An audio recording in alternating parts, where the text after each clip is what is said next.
Welcome to the Attention Deficit Disorder Expert Podcast Series by Attitude Magazine. Good afternoon and welcome. I'm Wayne Cowan, and you're listening to another Attitude ADHD Experts webinar. As parents, we all wonder if we can be doing more for our kids. First, by staying on top of the science and research about ADHD, but also by making lifestyle changes to help optimize our kids' brains, minimize symptoms, so they can live a happier, more productive life. As it turns out, we can play a role in that. ADHD genes are not destiny. A child's genetic predisposition to ADHD, or anything else for that matter, can be changed by the environment, by the child's early and subsequent experiences. And that's great news for all of us. We have with us today Joel Nigg, author of the recently released book, Getting Ahead of ADHD, What Next Generation Science Says About Treatments That Work and How You Can Make Them Work for Your Child. He is a clinical psychologist and professor in the departments of psychiatry and behavioral neuroscience at Oregon Health and Science University. His exploration and research in the area of genes and environment makes him the perfect person to talk about their effects in ADHD. Joel, it's great to have you here today, and thanks a lot. It's an exciting topic for all of us. Thanks, Wayne, and hi, everybody. Without further ado, we'll move into this. I'm going to just start just a quick minute on a catch-up because this webinar is really a follow-up to a webinar I did a month ago with Attitude on the new science of ADHD and the new framework for why we're putting more onto the environment than we were in the past. I'm going to hit a couple of headlines from that, a new understanding, before I dive into the content here. The first big headline was that ADHD is being rethought of now, not so much just as a disorder of attention or even executive functioning, but one of a disorder of self-regulation that involves emotion as well as impulsivity and attention. That means that when you have difficulties like your child being angry or overly reactive or overly anxious, that can be part of the ADHD syndrome. It sometimes is a separate disorder, of course, but it sometimes is part of the ADHD syndrome. And so some of the things we're going to talk about today as far as lifestyle changes may benefit ADHD not just by improving attention, but also by improving emotional regulation and irritability and some of those so-called secondary symptoms that sometimes can feel primary. The second piece here is that science has really moved past the outmoded idea that genes are destiny or that it's all genetic. We know there's a major genetic influence in ADHD, there's no question, and my lab is among the labs that are putting a lot of effort into finding genes and gene networks that are involved. However, what we're seeing now is that the genes are really setting the stage or setting the propensity for ADHD, but the early and subsequent environment is activating and modulating this, sometimes dramatically, so that what we're seeing is that it's always genes plus environment, and we're moving that now away from the black box. That was always, of course, an easy platitude, genes plus environment, but now it's away from the black box and getting a specific genes, specific environments, and how they work. And that's where the science is going, and what the book does is really point the future that we think we're going to see and try to capitalize on that future now by harnessing some things that we can sort of see are going to come to fruition as they're starting to now. Really, there's this next slide is simply that illustration that ADHD is emotion, cognition, and action. Adding emotion to this circle is really, I think, become accepted now in the research community, and it's just starting to percolate down into clinical practice.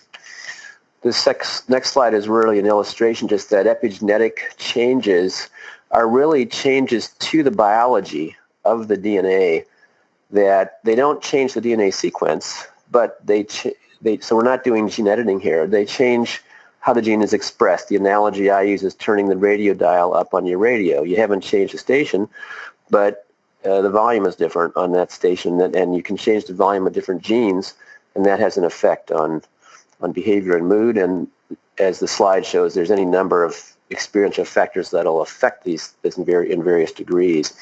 There's two other major changes in the science just in the last 3 or 4 years. The first is this big change in epigenetics of behavior. That's a big development the last 3 or 4 years.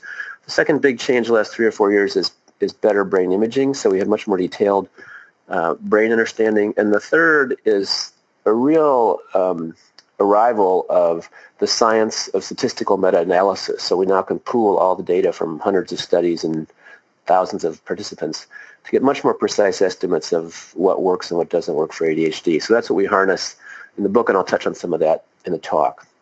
All right, without further ado, let's move into sleep. And I'm going to probably spend more time on sleep than on exercise or diet because it's so important and so neglected in ADHD. There's two parts to sleep. One is it can be a problem area, but it's also a great opportunity to help kids learn and grow. Let's start with the part many of you are probably familiar with, and that is that most of you and most of your kids don't get enough sleep. I'm probably in that group too. I'll talk in a minute about how much sleep your children should be getting. There's a lot of controversy about whether ADHD involves primary sleep disorders like sleep apnea and restless leg syndrome and that sort of thing. It turns out that it's probably not that big of an overlap. There surely is some slight elevation there in which kids which are misdiagnosed with ADHD that really have a primary sleep disorder. But most of the genuine ADHD cases do not have a primary sleep disorder, with a possible exception of what's called sleep-wake phase disorder. And that's a disorder I'll talk about in a second.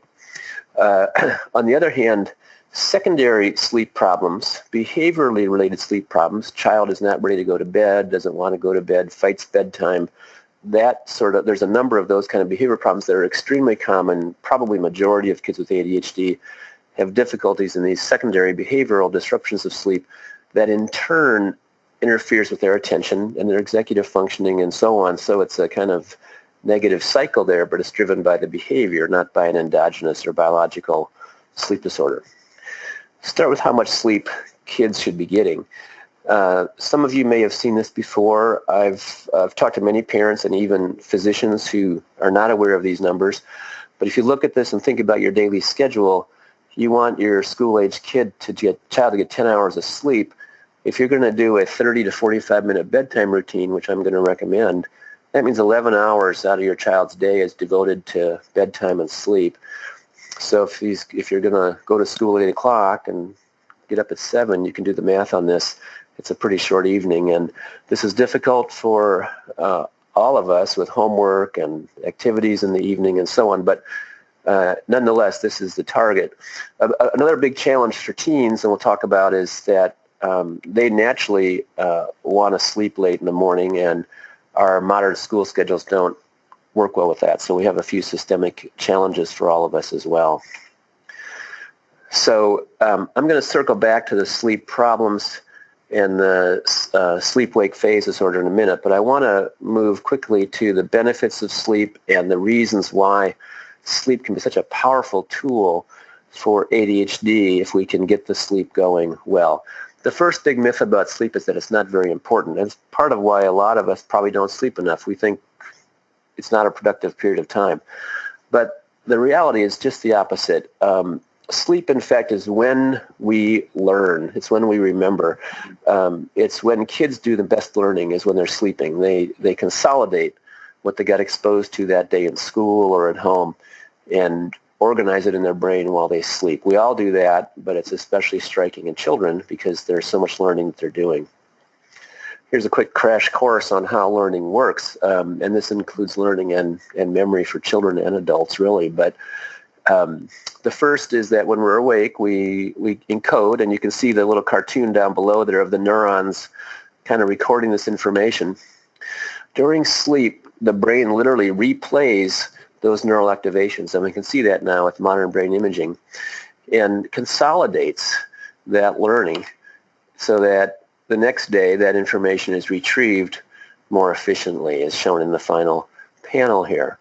And we see this in the brain imaging, and I'm not going to go through this row by row, but this just is an illustration that what it does unpack is that the brain plays the same circuit activations in sleep that it played during the day on a given task learning. And so this is some evidence that the brain is actually rehearsing and consolidating what it saw that day during sleep, and that's part of how learning happens, is discarding unimportant information, creating those neural networks and semantic networks. And we have data, that I didn't show here, but showing that, in fact, Kids who are exposed to new learning and then take a nap and then get up and take a test actually do better on that test than kids who are exposed to new learning and do something else. There's even some evidence now that an hour of sleep may be more productive than an hour of further study for some kinds of learning. So just underscoring that sleep is not a luxury, but a vital part of the learning process for everyone, and we now know this is true even for very young children. I want to say a word about screens, and we could do a whole webinar on screens and ADHD, of course, but the important part related to sleep is that blue screens do confuse the body's daily sleep-wake clock. We have a clock in the brain called the suprachiasmatic nucleus that cycles our body through our sleep-wake cycle. It's light entrained when you're a baby, and it's light cued when you're an adult.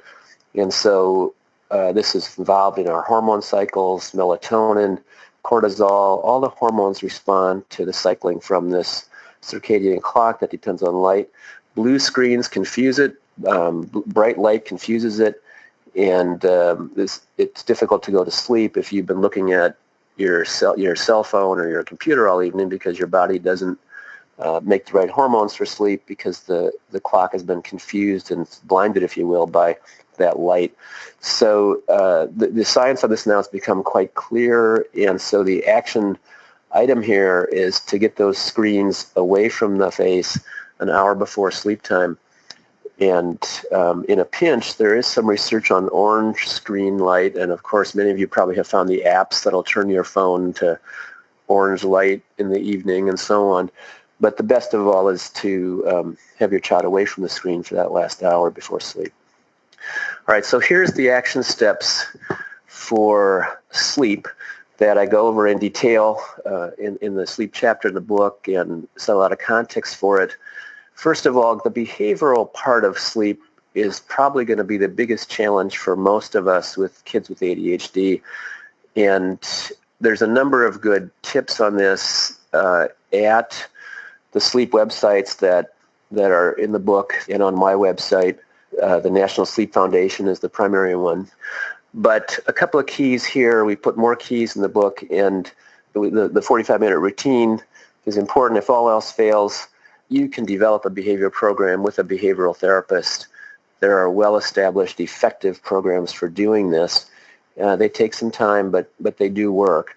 And there's a number of techniques. There's really 4 basic approaches. They all work about the same effectiveness. So there's a lot of flexibility there. But the overall key is, and I think what a lot of parents end up struggling with is having the time to put in this routine and in a nice, relaxed, positive routine behaviorally towards sleep. And then a couple of tips here if you're interested in maximizing learning and attention. Some of the new studies that are interesting, they show that the key consolidation of learning during sleep is really about 2 to 3 hours after the learning occurs. And so this is one tip that I give to college kids, but it would help all of us really, including our children, is a quick review of the key lessons from the day 2 or 3 hours before you go to sleep, even if it's just a 10-minute review of that math concept or that idea.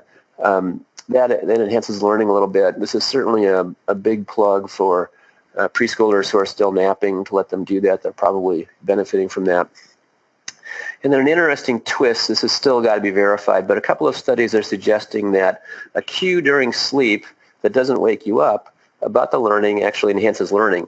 And so a pleasant smell during studies and the same smell in the bedroom, this is a little bit of could be a little burdensome, but I thought it was an interesting point to notice that probably the new science is going to develop even better ways to harness sleep-based learning. All right, I want to move on to exercise here. First, exercise also helps children learn. This is just a slide from Hillman at Illinois, who's done a lot of research on this, and they've done randomized experiments, they and other groups as well, in which children are assigned to exercise or not exercise after school. And then they look at their learning and test taking in subsequent weeks. They do this for multiple weeks at a time.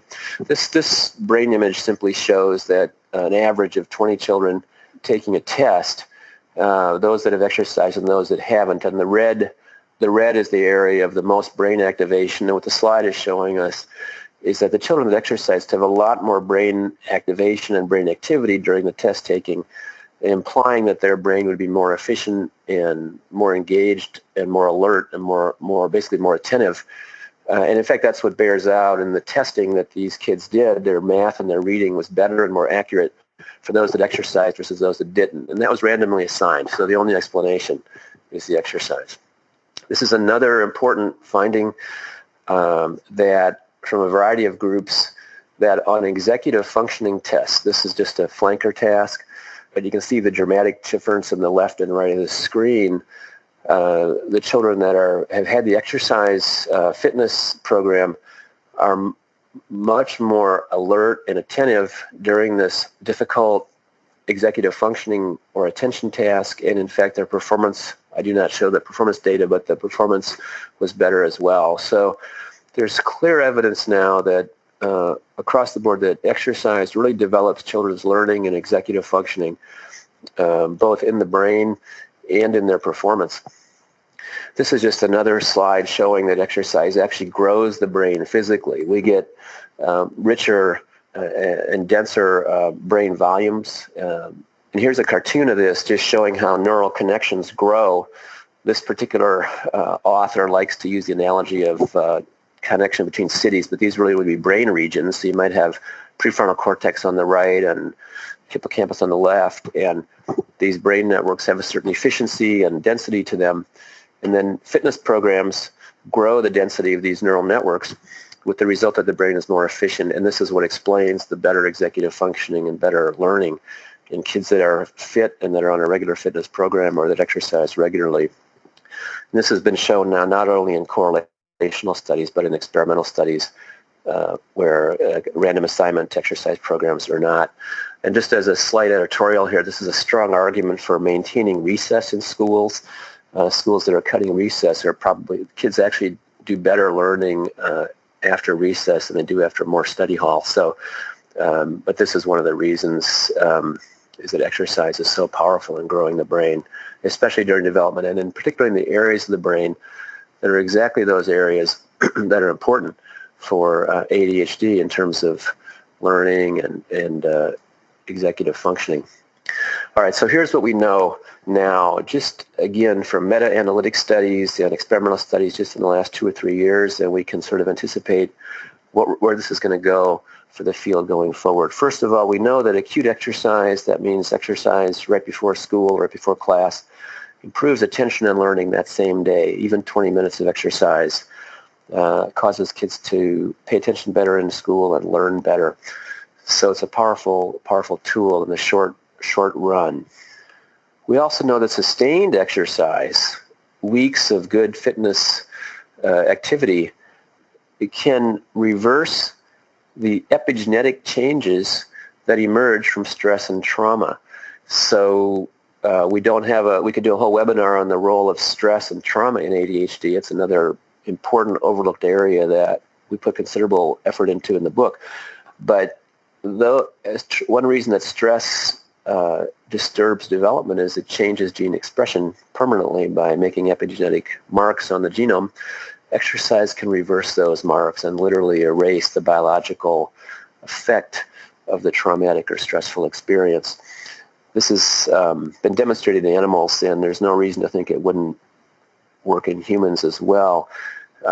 There's more details to that, but that's a side benefit for the emotional piece, since kids with ADHD, I believe, and I think there's considerable evidence to support this, are more sensitive to and more responsive to stressful and traumatic events than kids without ADHD. So they show a more enduring negative effect to harmful emotional experiences.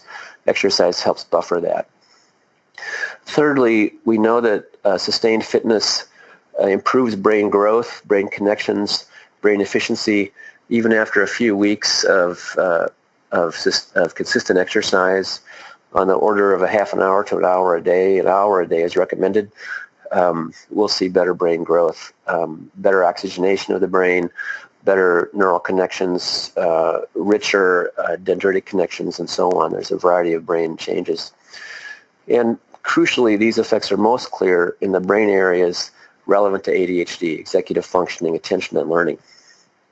A lot of this research has been on normal children. And so what we're just seeing now, there's been about a dozen studies, randomized trials with kids who actually have ADHD to see how much their symptoms will improve with exercise, just to know how big are the effects, how big are the benefits. Most of those individual studies have serious problems in their methodology, so it's difficult to draw really strong conclusions, but we have had we've had 3 meta-analytic studies just in the last 12 months come out in the literature on exercise and ADHD, and the consensus seems to be emerging that while the literature is still small, this effect is moderate. It's a bigger effect. Exercise alone has a bigger effect than diet changes alone, for example. Not as big of an effect as medication or some of the more powerful, but for something that has no downside, exercise appears to be showing a noticeable, visible in real life effect on ADHD symptoms in these clinical trials. So we're going to stay tuned for more definitive effect size estimates, but I think the jury is in that exercise is one of the top priorities for our lifestyle program for kids with ADHD. So what's the action plan then for exercise? The big challenge here for most families is time. A lot of kids with ADHD don't want to exercise. They don't feel like doing anything active. They want to stay in the house or something like that. So how do we move forward on that? But let me lay out the key action steps here. First of all, be hopeful. The biological roots here can be affected, and exercise is one way to do that. An hour a day is ideal of exercise, but it doesn't have to be all at once. 15-minute blocks of activity are just as good as 1 hour of activity. The exercise should be moderate or vigorous. That means the child should be breathing hard. They don't have to be exhausted, but running, playing tag, rollerblading, games that involve a lot of large motor movement and running around or climbing around outside or inside are ideal. Varied activities that involve muscle learning and coordination are even better. There's still debate in the literature about whether aerobic exercise or complex motor exercise like martial arts and basketball and dance are more beneficial than simple aerobics like running or bicycling. That's still a debate in the literature. Jury's still out. But varying the activity is one plus. As I say, at the practical level, for many families, when are we going to do this? This is hard to do. Child doesn't want to do it. Finding something fun, doing something together. In the book, we listed a number of examples and ideas of what people have tried successfully. But I encourage you to experiment here. If your child is not interested in one approach, try another one. Look for something you can do together as a fun activity in some instances for those of you that are able to exercise yourself. At the very least, though, encourage the outdoor play and the active play for young kids, and this will be helpful. It doesn't have to be a sport. It can be a solo activity or even a play activity. Except if you can't do it all, this is not something we want you to feel guilty about not doing enough. Even a little is better than nothing, and so doing what you can, accepting that you can do that right now, that's okay. All right, let me say a few things about diet. And again, we could do a whole webinar on this, but I want to hit a few highlights. We touched on this last week. We talked about the strong evidence that diet has major epigenetic effects in growth. Here's a few key findings here. The first of all, the brain is mostly fat, and the fatty cells around the neurons are what make brain signaling efficient. And this is one reason why we think that the best evidence we have on diet involves long-chain fatty acids, omega-3 fatty acids. They clearly are beneficial for ADHD. That's a finding that's just become clear and established in the last 3 years and increasingly clear every year. This is fatty fish or fish oil does help ADHD. Again, the effect is not, I'm not saying this is going to cure it for every child, but it does have a benefit. It's part of the set of programs you can put in place. Secondly, we know that brain signaling requires a lot of micronutrients, and so if these are deficient, that's going to affect kids with ADHD. We are still having a lot of debate about the micronutrients, but the way this literature is headed, I think we're going to be at a point in 3 or 4 years where we have concluded that micronutrients are beneficial if they're enhanced. Certainly if a child has a shortage of these, it's going to affect their attention. The critical piece here is that while the average population effects are modest for diet, they are real, and for some individuals they are large. And I think this is going to be an area of new focus the next couple of years. Here's the action plan that highlights that I suggest. First of all, some dietary changes are simple and some are hard. So evaluate what you can do initially and then maybe add some steps later. Some of the things that don't take extra time are the shopping, getting more fresh and less processed foods. This helps get rid of some of the additives. It also brings more nutritious food in. Adding oily fish. If your child doesn't want to eat the fish, you can use fish oil supplements. Eliminating caffeine in sports drinks. We do a whole lot of work on caffeine in the book, but as kids are drinking a surprising amount of caffeine, and that's a whole talk almost, but take away the sports drinks and try to eliminate the caffeine for children. There's controversy about whether caffeine can help ADHD, but the risks with children are too great to justify it in children. Maybe in adults, we can talk about that. The next 4 steps here are things that take a little more effort. They won't be possible for all of you to do, but for those that want to do them, they're worth trying. Blood levels, it may be low.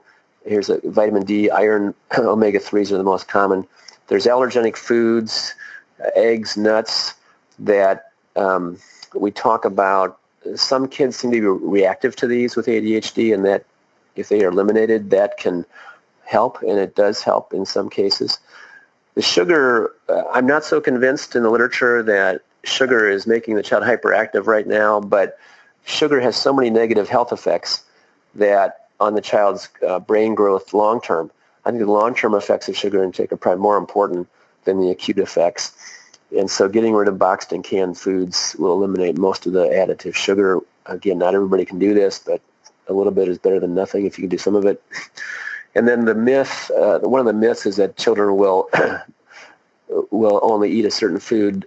The research seems to show that if you go through the proper behavioral changes, and you have to do this gradually and a little bit of behavioral sensitivity, but once you transition over to nothing but healthy food choices, your child will choose one and eat it.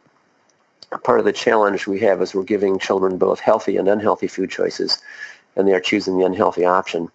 So the trick here is that there's a little bit of behavioral sensitivity needed to transition those food choices so that it's not overwhelming adjustment for the child all at once, but that it's gradual exposure, gradually moving this in so it doesn't become a emotionally loaded issue around the food.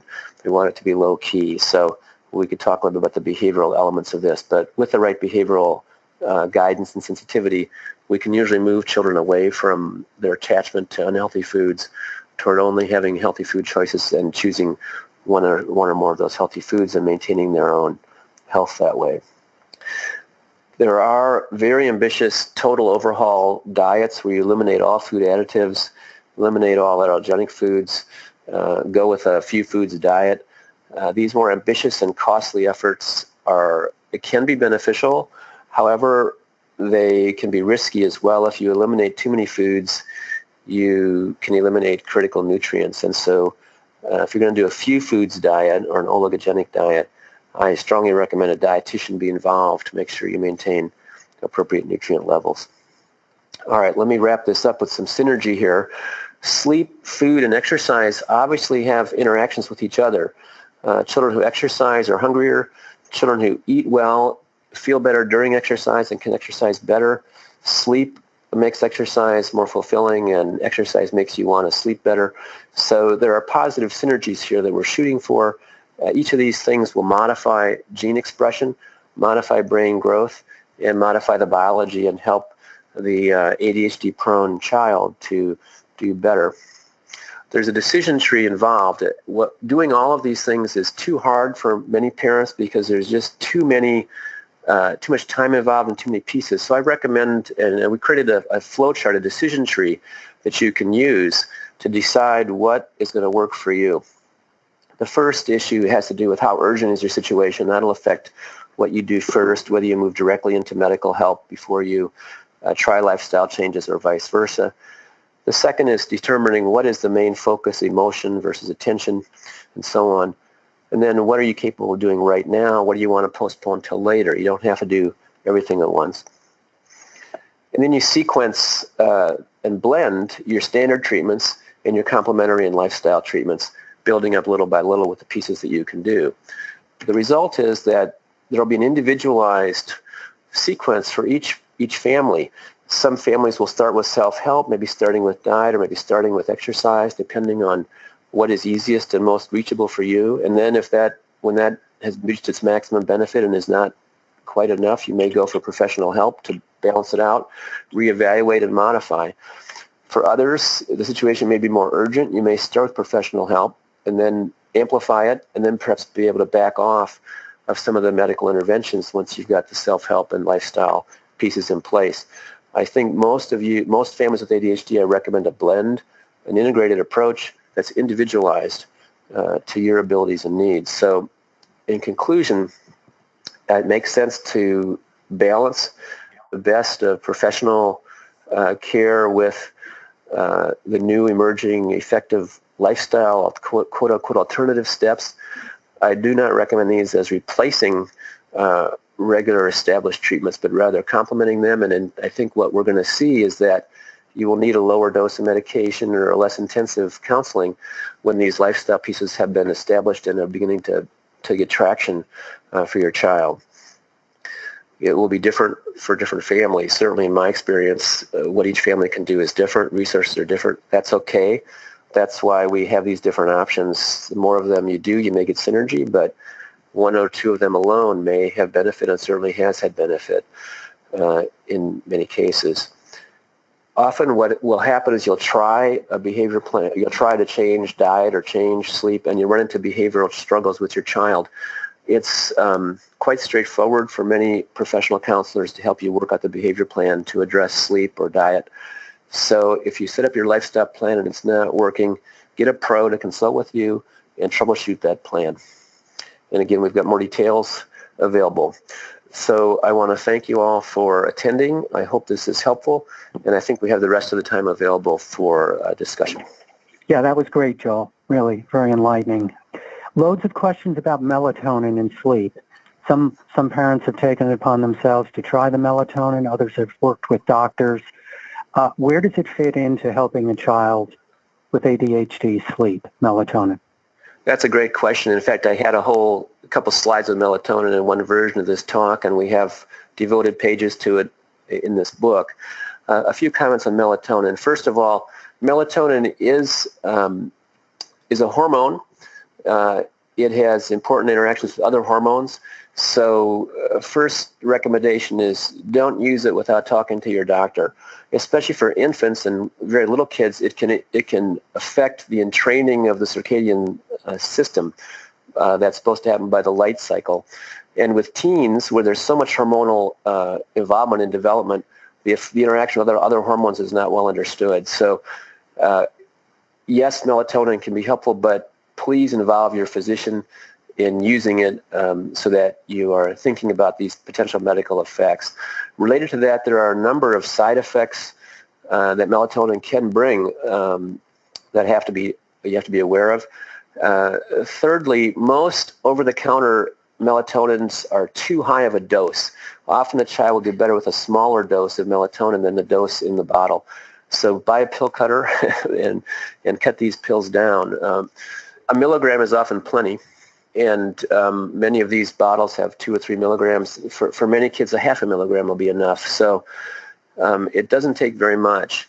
A common mistake with melatonin is waiting too long to give it. It's supposed to be given several hours before sleep time, so those hormone levels can gradually rise and adapt. So don't think of it as a sleeping pill. Don't give it right before sleep. Give it at dinner time, so several hours. And the right time to give it is actually different for each child. So if you're really having trouble with this sleep cycle, you can work with a sleep specialist, and they can advise you on exactly when to give that melatonin for your child, just depending on their circadian cycle. Melatonin is most important for kids who have the sleep-wake phase syndrome, where they aren't tired at night and can't wake up in the morning. And melatonin can help reset that sleep-wake clock if given in the right dose at the right time of day.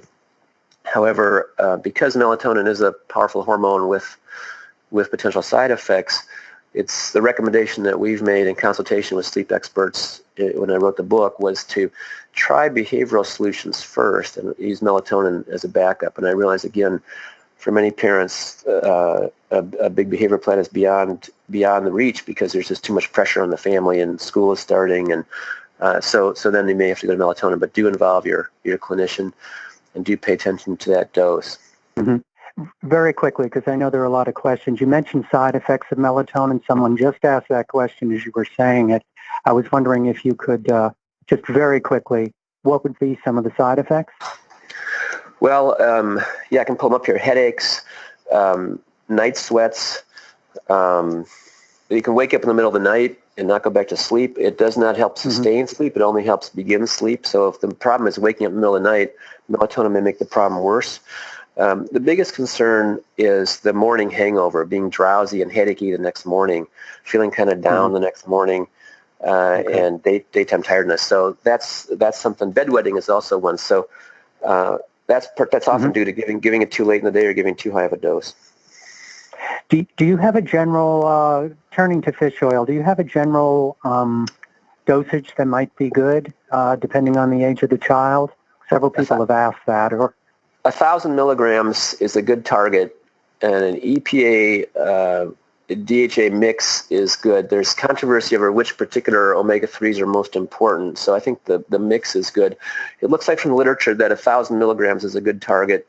You're safe up to probably 2,000 or 3,000 milligrams, but you're going to start to get issues like bloating and diarrhea if you go too high. So based on the literature at this point, there's not a lot of good dosage studies, but I would aim for 1,000 milligrams. By the way, you'll get that easily if you eat 6 or 7 ounces of fish. Right. Yeah, one of the problem parents have is getting the kids to take it because it's sort of, a lot of kids don't eat fish and some of the formulations taste very fishy. Exactly. I'm just asking, do you have any recommendations to make the fish oil go down a little more easily? Yeah, I mean, it is a trial and error issue. I mean, there are fish oils that don't have the taste. Working with the food and trying to get the fish, salmon, get them to eat the fish over time is really the ideal. But I agree with you, and I agree with the parents that are pointing this out. It's a challenge, and it's in the category of do it if you can. Now, there are other sources of omega-3.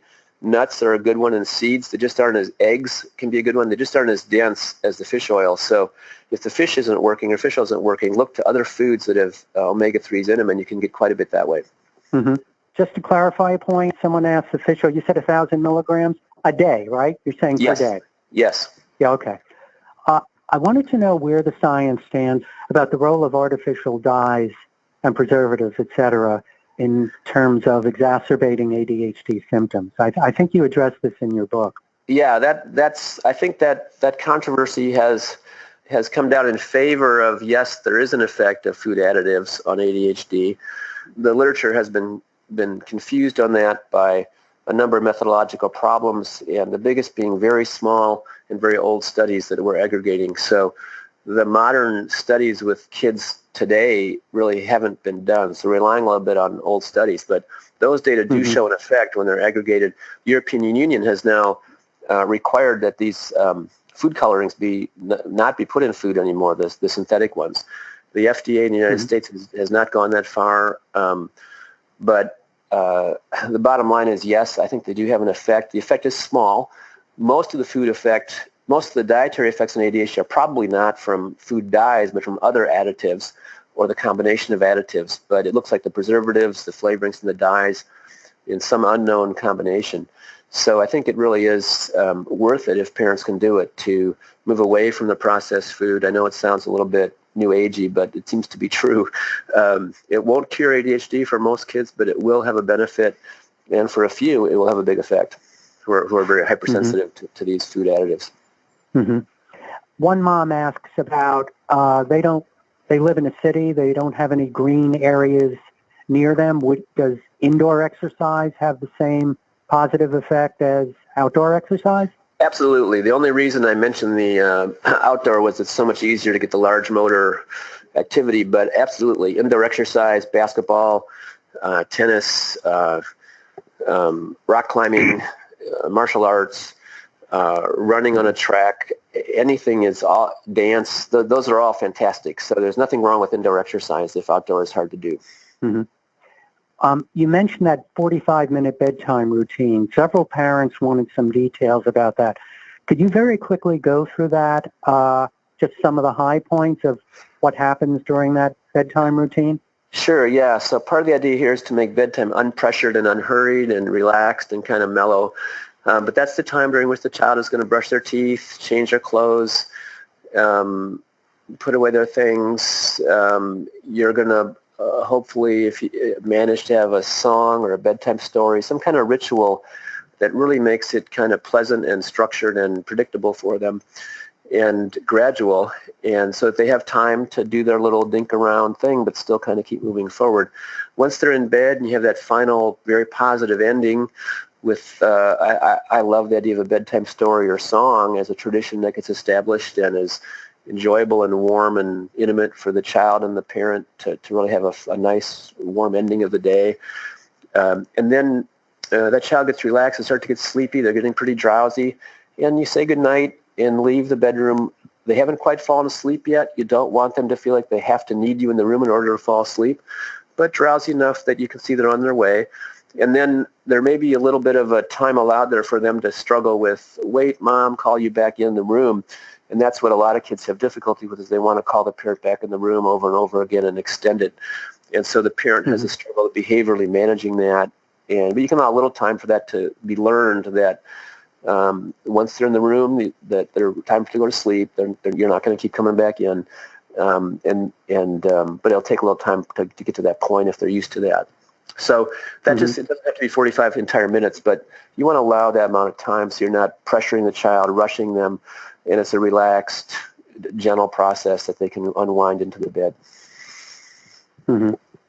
You briefly mentioned sleep programs, and you said they were pretty effective, working with a professional for a little more detailed behavioral plan. Are these things, where do you find these things? Are they expensive or?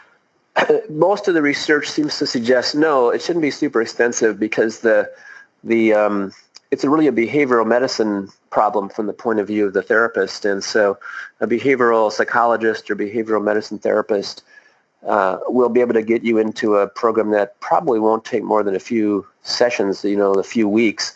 There's some literature suggesting even one session to help you understand how to do the plan in some detail can have a benefit. So I would say that for many families with kind of what we call garden variety sleep-related behavior problems, that anywhere from 3 to 8 weeks of counseling and practice at home should be enough to get most kids into that more constructive bedtime routine. And so we're not talking years of therapy here. Mm-hmm. And what about medication disturbing a person's sleep cycle, child's sleep? ADHD meds is what I'm talking about. Some experts say to take a stimulant before bed to help calm down my son's racing mind. Others recommend that you don't. Yes, what does the research sort of say about that? That's exactly right. That's been a big debate over the years. And first of all, on the average, when you just look at the aggregate of all the data, yes, the stimulant medications do have some negative effect on sleep. They can make it harder to go to sleep or make you wake up during the night. And so that does have to be thought about when treating with stimulants. Occasionally, a child will benefit. Typically, that problem can be avoided by modifying the timing or the method of that stimulant delivery. One of the great developments on the pharmacology front in the last few years, as Wayne, as you know, and as many of the listeners know, is we now have many, many different ways to deliver stimulant medication to children. There's all these different long-acting meds, but they all release on a different cycle. So you can, for example, have the release happen more in the first half of the day and taper out quicker, or you can have it happen more in the later half of the day. So changing that formulation so that the dosage timing that's actually being released into the body during the day can often solve any negative effects from stimulants on sleep. the idea of taking a stimulant dose in the evening, it does work for some children, probably kids who are fast metabolizers, because it'll help them to overcome the behavioral-related bedtime problems. And that's why that sometimes happens. What we've seen clinically, anecdotally, is that the stimulant dose is too high, and now they're taking a sleep pill on top of the stimulant, and it's maybe often an option to try a little lower dose. Mm-hmm. Are there any especially ADHD-friendly exercises, or is it a matter of just getting in, 30, 45 minutes to an hour of some kind of aerobic, moderate breathing activity? Yeah, I think anything that's moderate vigorous is likely to be beneficial. There, we don't have enough data to say a particular exercise is better than another one. I have some hunch based on the preliminary studies that are coming out now that exercises that combine motor learning with aerobics, such as dance, martial arts, and so on, will be perhaps the most effective for that brain growth and executive functioning for ADHD. But right now, based on the mainstream literature, anything that gets that heart rate and breathing up for an hour a day in chunks of at least 15 minutes is going to have the effect. And we don't yet. And so, which means the good news is you have a lot of flexibility in finding an activity that will work for your child. But the specificity of what exact kind of exercise is most effective, we don't have those studies done yet. Yeah. High protein diets. I know that's something is often mentioned in relation to ADHD. And has the science come down on they're beneficial? And if so, about how much protein should a child get a day? We don't have the science to make a recommendation on that. I suspect that people are seeing anecdotal benefits, perhaps due to the change in diet bringing better nutrition to the child and probably less added sugar if you're taking away carbs. But overall, no, I don't think we're in a position to recommend a certain amount of protein for ADHD beyond standard health recommendations. Oh, okay. Those studies are just too few and too anecdotal. A mom asks, my teen just doesn't want to go to bed until midnight. Is there some kind of genetic thing going on here that's preventing her from wanting to hit the sack? What measures can a parent take to get a teen to go to bed? Nothing seems to work. That's a tough one.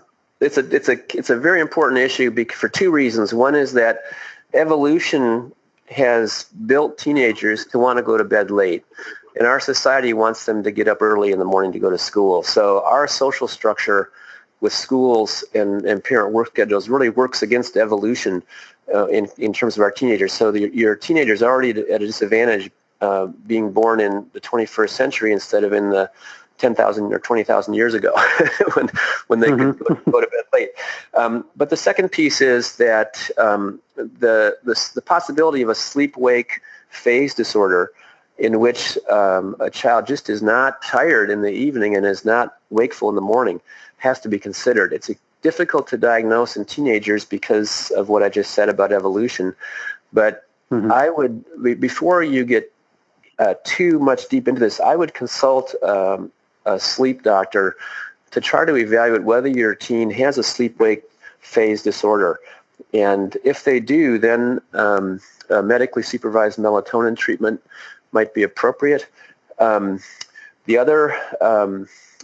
Otherwise, you're into behavioral steps, but I would work with a counselor on this so that you can really differentiate the biology that your teen is working against from behavioral elements here. Is a real quick question. Someone's wanting to know, when you were talking about blue light, is TV, does that emit blue light? Yes, all the electronic screens, computers, TVs, video games, and phones all have the same problem. So I recommend none of these screens should be on in front of your face for an hour before bedtime. Now, if you've got a nice bedtime routine, that becomes kind of automatic. But yeah, all of it's the same.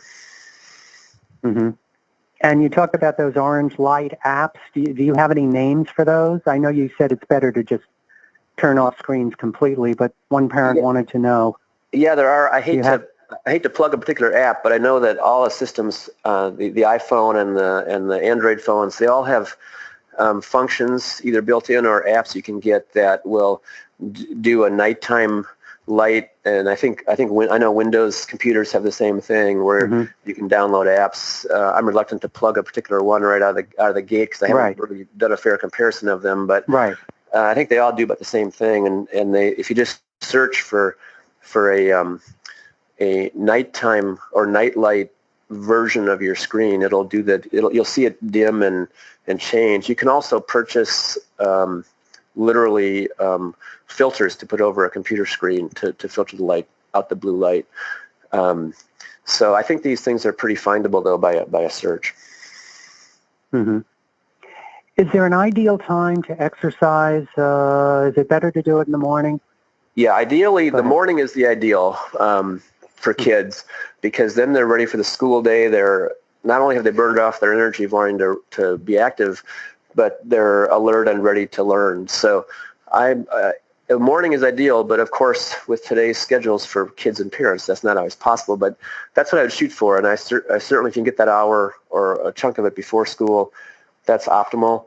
Otherwise, what you want to do is get it in the afternoon. We have to avoid it. The 2 hour or two before bed, or even 3 hours before bed, exercise in the evening makes it hard to go to sleep because you're revved up. So on average, again, there may be exceptions, individuals who have the opposite experience, but on average, that's the story. So earlier in the day is better. Try to avoid it being in the evening. In terms of those blood levels of some of the nutrients you talked about, person asks, will a pediatrician test for levels of iron, vitamin D, magnesium, zinc, and omega-3? Is this a simple blood test? It's not a hard blood test, but it's not routine. The standard of care does not call for these tests. So this is sort of a vision where I think we're reaching a point where it's starting to make sense to do it, but it hasn't yet reached a standard of care. So, but the pediatrician could do it, and it's a matter of talking to them and running the test. Now, some of these the physician can tell by their exam that there's symptoms of being low on something, but my recommendation is to ask your pediatrician to go ahead and check these levels, because it's, for the most part, they're not going to get triggered automatically.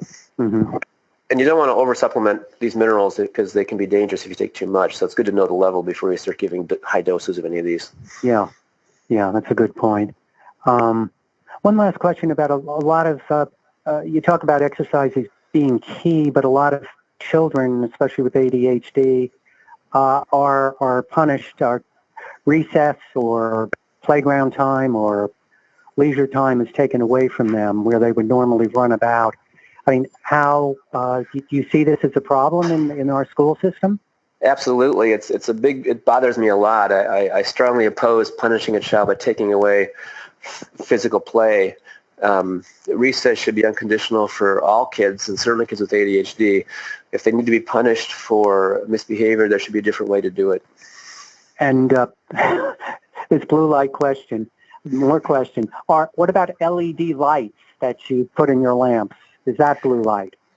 It's a good question. I don't know. Okay. I'll try to find that out. But because I've been trying to learn more about routine house lights and what their effect is, and that's not I haven't seen the studies on that. It's all about computer screens, So I have the same question. I just don't know. Yeah, and team sports finally, and a lot of parents wouldn't say push, but encourage their kids to get involved in team sports. We know that a lot of children with ADHD don't like that. They would prefer sports where they do their own thing. Can team sports, are there better team sports for kids than others in terms of the aerobic capacity? Is that something that parents should think about? Yeah, I want to underscore that first point, that the team sport, a lot of kids with ADHD, because of their social issues with social skills or coordination, it's a negative experience to do a team sport or to do any sport, and so it's not necessary to do a team sport or even do a sport, period. It's just necessary to be active and exercising. So the solitary sports are great. In fact, one good thing about solitary sports is they become lifelong habits, whereas team sports are much harder to do when you're an adult, and so the lifelong habit's harder to form. So, and then within the team sport, what I want to pay attention to is that child really going to be active that whole time, or is there a lot of standing around? For example, I'm not a big fan of playing center field as an ADHD treatment because there's just a lot of standing around. And what I like sports like soccer or basketball where you're running the whole time, or tennis where you're doing a lot of running, or rollerblading or running or dancing or martial arts where there's constant activity. So the thing I'd really look for in terms of sports is there really sustained activity or is there a lot of standing around? Okay. Well, that'll have to be the last question. I think we're coming to the end. And that was just terrific. And for everyone else, we're grateful to you for listening to our webinar series, and have a good day, everybody. Thank you. It's a pleasure. Thanks, everyone, and best of luck.